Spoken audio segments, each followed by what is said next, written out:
Okay, so our first slide here is all about joining a Facebook group with me. As a witch, part of my witchcraftery is to take these sheep. I will butcher them up, and I will place them in my stew and make a beautiful stew so that I can develop my witch skin. It's really important for the holiday season coming up.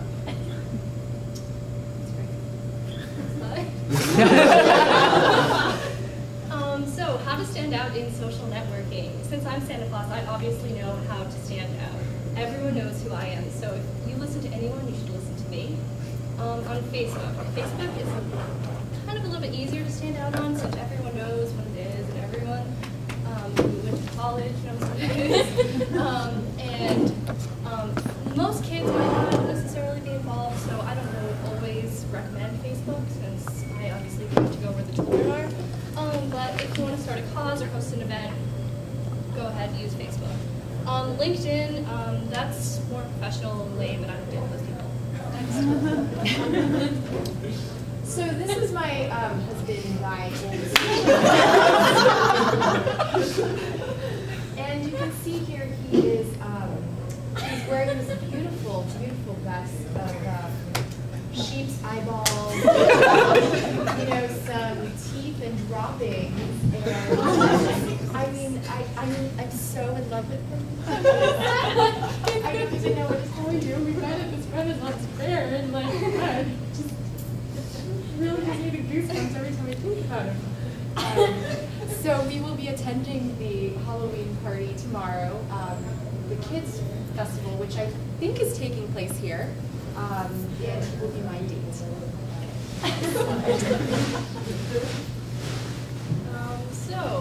In social networking,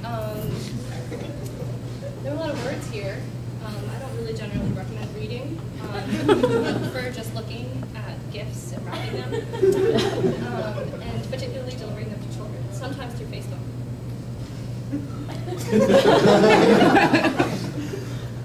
This is my house on the and when you come here for social networking, you want to make sure that you pick a fight with a friend or a coworker. Otherwise, people think you're really lame. So I really encourage you to visit my home. There's 234 security guards, 24/7. And should you try to escape, my assistant will probably turn you into a cow. Or sheep. I'll definitely be visiting the witch's home, especially on my sleigh with my reindeer. So it'll be easy access. Happy about that. Your parents. Parents are bad. Parents think that they're me, but they're not. And they want to be me by getting onto Facebook and giving you gifts. But only I can give gifts. And that's my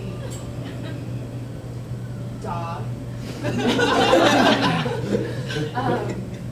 Do not create profiles for your dogs because they will go on Facebook and they will backstab you. And they will say unfriendly things on your wall. And, they will message your other Facebook friends, and eventually you will wish that your dog never started Facebook.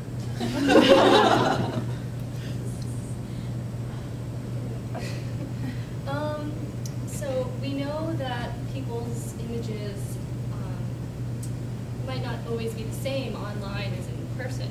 So we all know, I'm here, I'm Santa, I'm clearly a very nice, great person who delivers gifts and loves children.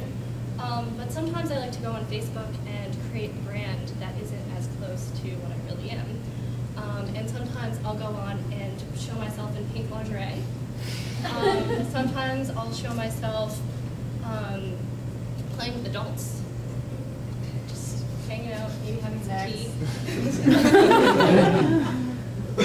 The way I see it,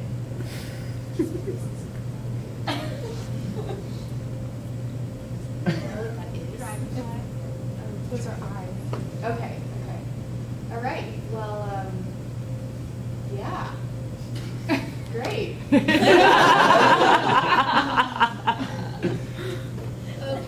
so we're going to do a little exercise. I'm just going to ask all of you a question. Your hot and single second cousin has added you as a friend. And I'd like you to tell me what you would do. Where on this chart would you land? What is your decision here? Anyone want to answer? Cousins with benefits. Great. I highly recommend that. What if your mom's adopted and they're not biologically related to you? Is that cool then? It's a little risky. You might not want to tell people. Thanks, Anna.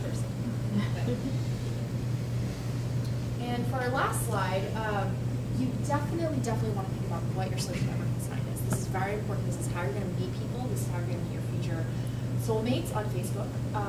And ultimately, you want to choose a symbol or an animal that might best represent you.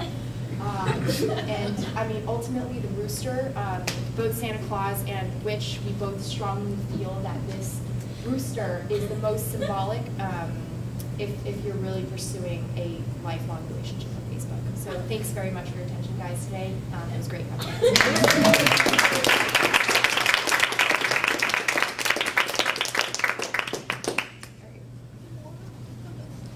So somebody's got to MC us and like introduce the other.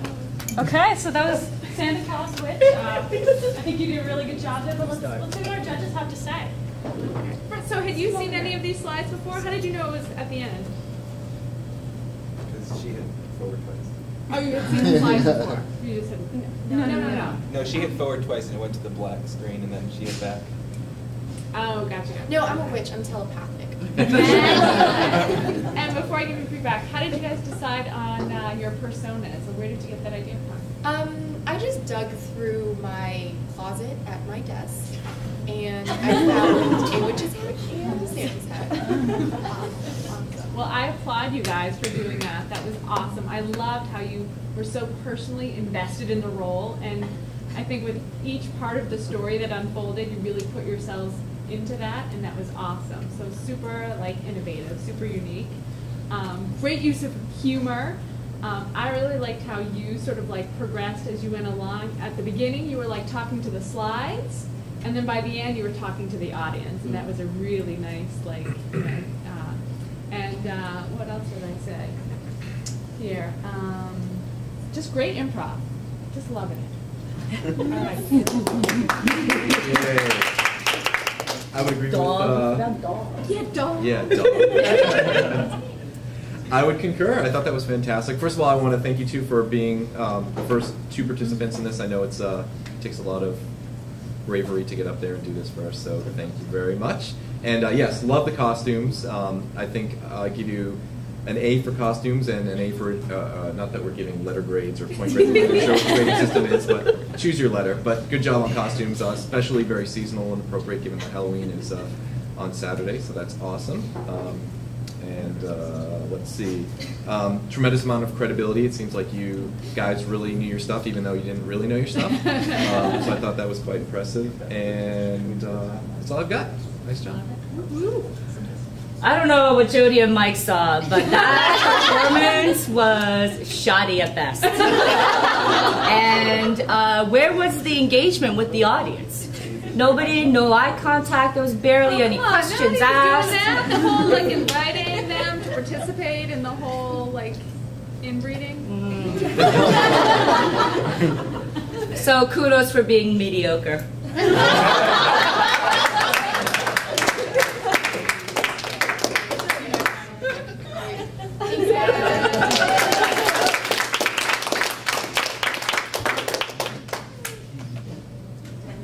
Do we have volunteer number 2?